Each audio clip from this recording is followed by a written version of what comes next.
Today, we're talking about one of my favorite topics. It is how to manage and buffer the impacts of sleep interruptions as working moms with young kids. This topic is one of my favorites because it has significant personal relevance for me, which I'll share more about in this episode. But also, it's the birthplace for the Calm Kit, which is one of my signature Luminary Life Kit courses. Mama, little check-in with you. In the last 7 days, have you had one or more interrupted or too little nights of sleep? My guess is the answer is a resounding yes. And some weeks are better than others. We could even go a month or multiple weeks without experiencing significant sleep interruptions.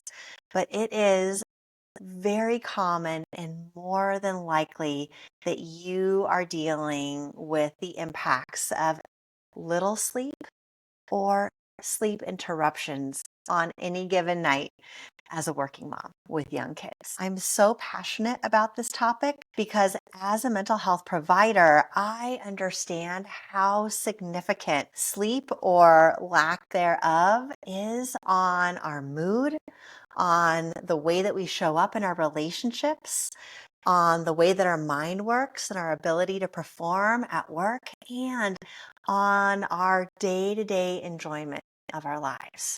And of course, on our ability to stay calm and present and have enough bandwidth to deal with the most rigorous part of the day. You know what I'm talking about, between the hours of 5 p.m. and like 8 or 9 p.m. at night. Those are the hardest parts of the day, typically. Sometimes are the best parts of our day because we get to be with our families or our loved ones. But they're usually the most logistically and energy and patience demanding part of our days as well. So when we don't get good quality sleep, or our sleep is interrupted, or our sleep window is too short, our ability to show up as our best selves is significantly impacted. And maybe, in life pre-kids, we could do the little sleep thing. We could pull an all-nighter for work. We could burn the midnight oil.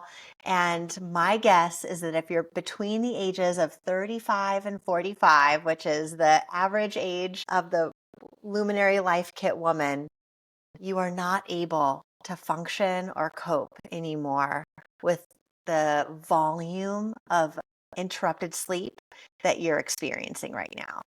And so this episode is for you, Mama. I am here to help you with how to handle the interrupted sleep you're probably experiencing. So most high quality actually sleep education or support or guidance would be in the realm of sleep hygiene. So sleep hygiene looks like going to sleep at around the same time every night. It looks like keeping your bedroom temperature pretty cool. It looks like having dark room that maybe has some peaceful quiet to it. It looks like limiting screen time use and limiting kind of the light that we consume through our eyes prior to bedtime. All really good things to consider and all really good things to try if you haven't already tried. But my guess is if you're interested in this episode, you're hoping I'm not just going to review that sleep hygiene checklist. And that's because you're either already doing your best with that, or there are things that you can't really change about your environment, so that doesn't really help you, or it's not those things that are keeping you up. So if you're in that last category, girl, you are in my club and I'm here to help you. This topic is near and dear to my heart because when my son was about 4 or 5 years old, I went through a significant insomnia sleep challenge event. So I did the research for you. And as a motivated mama who was dealing with sleep issues, I did a ton of research. And as a mental health provider, I did a deep dive in what now I consider to be the golden rule for sleep recovery. So I can't wait to share it with you today. But before we dive into my story and the sleep challenges you might be facing, let's just normalize all the sleep interruptions that happen for women and, of course, their partners, but I'm here talking to you as a working mama, all the sleep challenges and interruptions that occur for you just by fact of being a mom of a young kid. So these are things you can't really prevent. These are things that are just going to occur on a week by week, month by month basis. And there are things that sleep hygiene will not be able to help you with.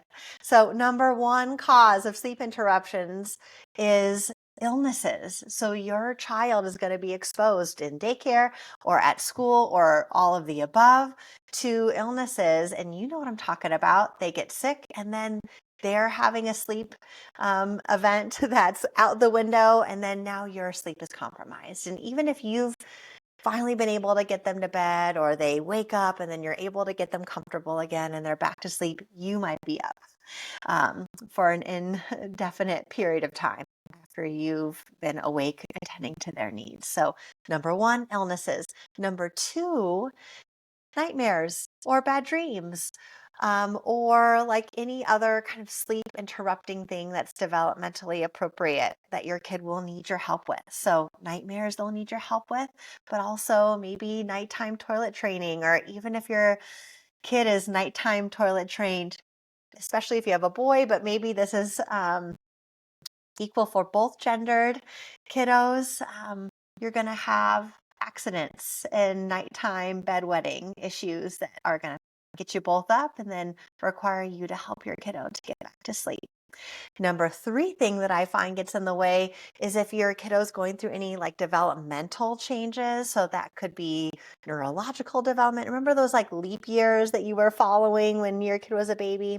There's significant neurological and biological changes that happen with your kiddo as they go through their toddler years and as they continue to mature in their early elementary school years.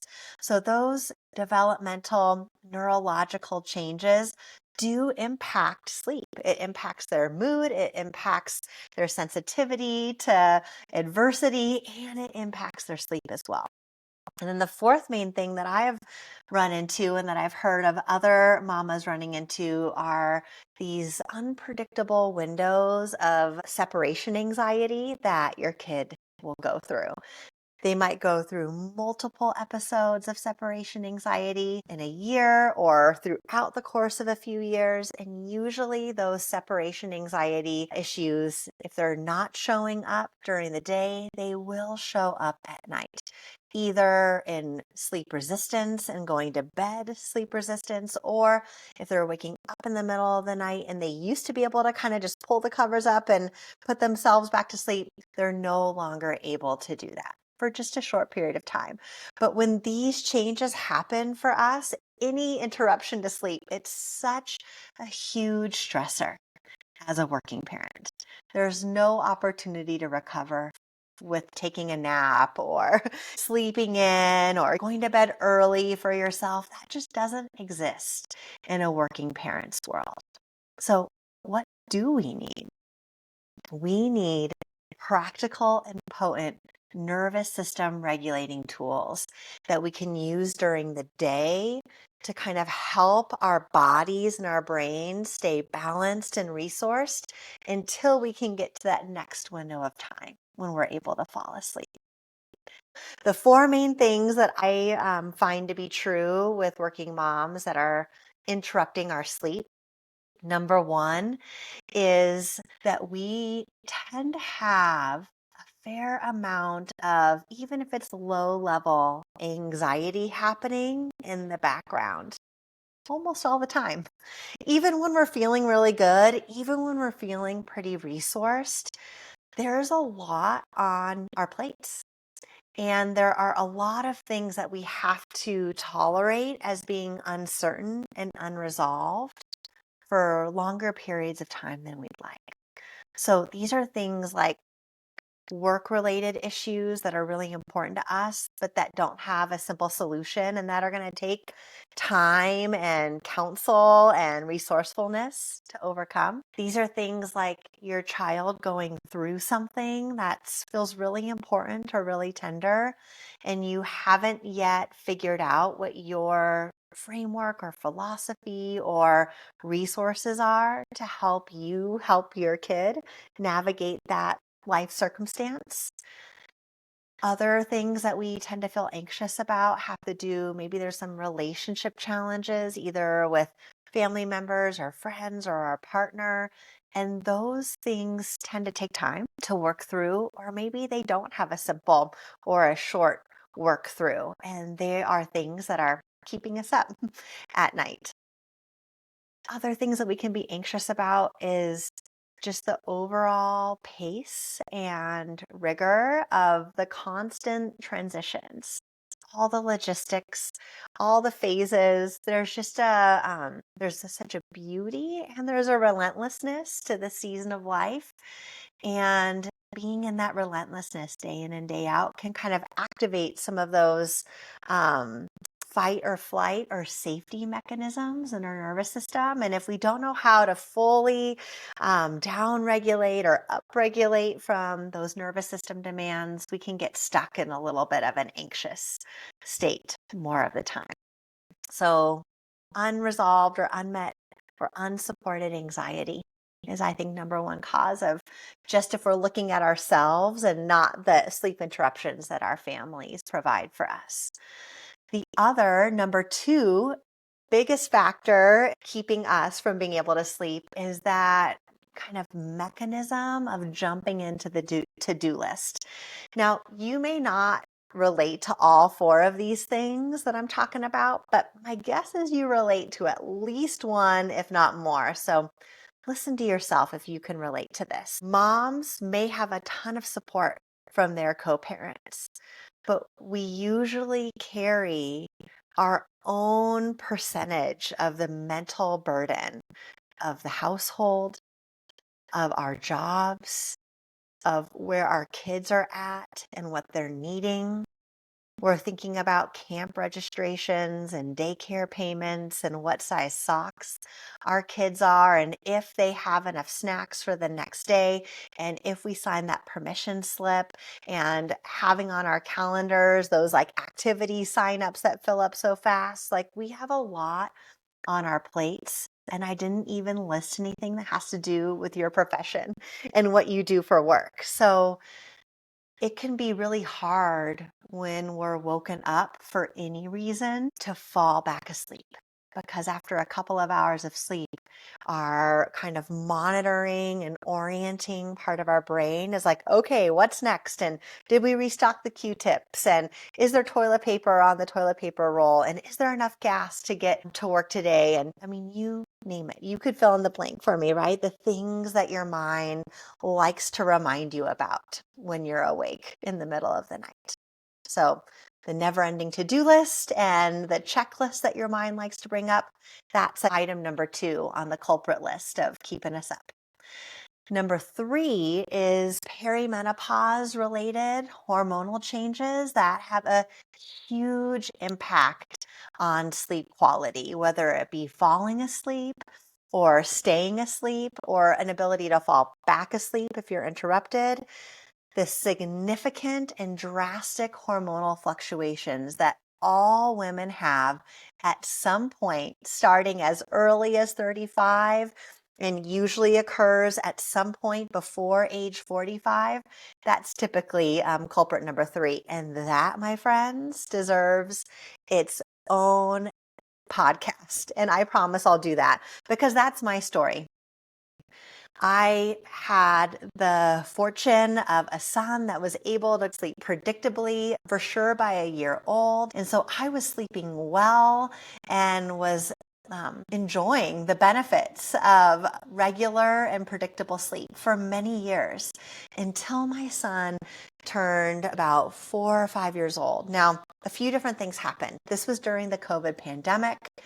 My work responsibilities increased overnight as a mental health provider. I was doing a lot of important work during the pandemic, supporting my clients with all of the demands that that time had. on them and on all of us as a collective, but also unbeknownst to me, until I finally cracked the code on the perimenopause, I was experiencing significant insomnia where I would not be able to fall asleep for 4 or 5 hours. So my difficulty was falling asleep, not staying asleep. It was really hard. I'll tell you all about it another time.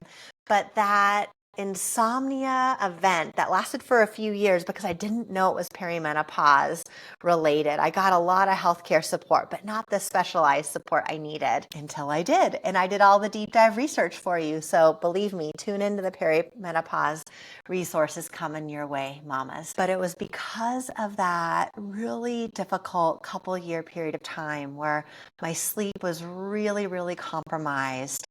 It was because of that time that I did the deep dive on nervous system regulation needs and tools and strategies that busy working moms can implement that make a huge impact on not only influencing our sleep for the better, but being able to buffer the negative impacts on the mind and body from compromised sleep, and being able to stay as resourced and even and supported the next day following a night of difficult sleep. So yeah, number 3 interrupted sleep issue is usually like hormonal changes that happen during peri. Okay, and then the 4th reason that I've heard it kind of like called a few different things. Have you heard of the nighttime revenge or something like that? But it's where we will, despite our wiser mind knowing to do otherwise, we will sometimes delay our entry into falling asleep because we're so hungry for some quiet, alone time. We're so, starved for just the simplicity of our own company where no partners, no pets, no people, no work, no kids. We just have our own time to be with ourselves. So we're watching a show, or we're listening to something, or we're reading a book, or we're just puttering around the house on our own. We are usually in need of much more downtime and alone time than we're getting during the day. And there's usually not an easy solve for that. But what we sometimes do is stay up later than we really should, and we know we shouldn't stay up as late as we are, even while we're doing it. But I think that motivation just comes from wanting to have a little more ease, a little more enjoyment, maybe a little dopamine hit. We're just spending time either online or in activities we enjoy later than optimally we should be, because we're so in need of a little bit of alone time and a little bit of downtime. So those are the 4 reasons why moms tend to have interrupted sleep when it's not coming from outside of them. It's coming from their own choices or their own brain or biology.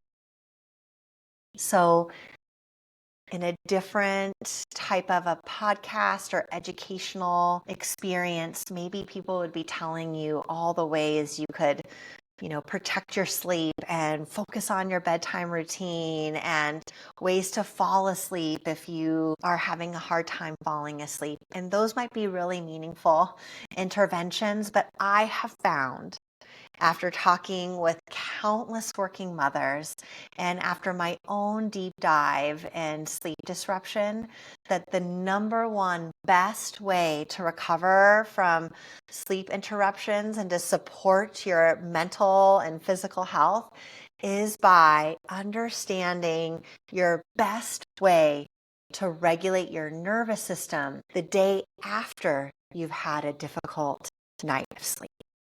And my friend, that is through a practice called non-sleep deep rest.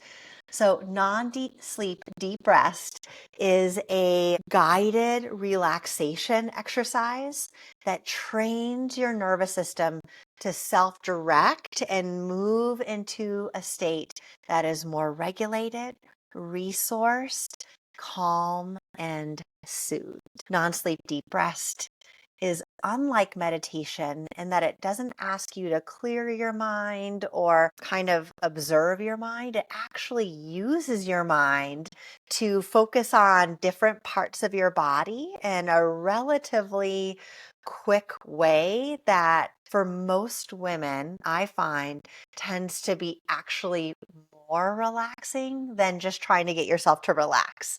So if your mind is already programmed to be in that mode of doing and accomplishing and attending and focusing, if we can give you through a non-sleep deep rest protocol a little bit of cognitive demand, so your mind, if it's already flitting around a ton of things to do, if it can be trained to flit around and focus in a relaxed way on different parts of your body, we can kind of harness the energy of the mind to move it in a direction that signals safety to your nervous system and helps your brain and your body to access deep, replenished places.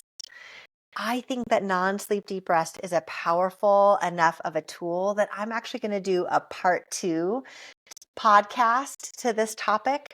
I want to do a deep dive on NSDR or non-sleep deep rest in and of itself. So you can learn all of the benefits, you can learn the science behind it, and so that you know how to implement it and weave it into your day-to-day life. For the purposes of this podcast, I want you to kind of lock this into your mind.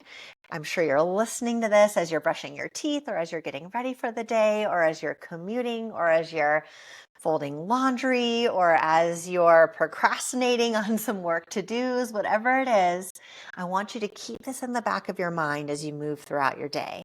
The best way to recover from interrupted or too little sleep so that you can show up as your best self all day and all the way until you put yourself to bed the next night is through a nervous system regulation practice that helps your mind and your body to recover during the day next day so that you can replenish yourself to have sustained energy throughout the next day so that you can be the best version of yourself that's possible as you're putting your littles to bed the next night, and so that you can tee yourself up to have a better sleep experience the next day.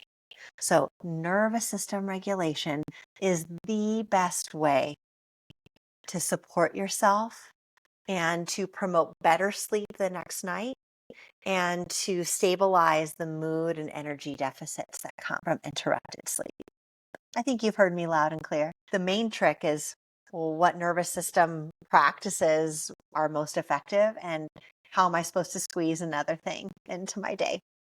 Listen, mama, I have recorded a 10-minute non-sleep deep rest guided practice for you. It's potent, it's practical, it's effective, it's easy to implement. All you need to do is get yourself to a place alone at some point in the middle of your day and push play, lay down on the floor, on a couch, recline your driver's seat of your car, roll out your yoga mat on your office floor, however you want to do it, push play, and let me take care of you for 10 minutes. The guided exercise will teach you everything you need to know. It's a free download. I made it for you. I designed it for myself when I was going through my insomnia event. I have helped countless mothers with managing their nervous system fluctuations. They say this tool is their sworn go-to. I can't wait to share it with you.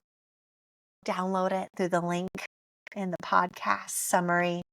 It even includes an overview and implementation guide and a little self check-in list to help you know when and how and where to use it. Thank you so much for tuning in.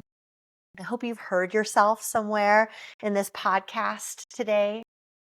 I hope that the shared experience and shared stories that will occur on this podcast will be a lift for you. And I will always give you practical, clinically proven, and real life working mama tried and true practices to help you savor this full-on season of life so that you can show up in a full-hearted way, present and able to enjoy the day in and day out. Can't wait to see you again soon.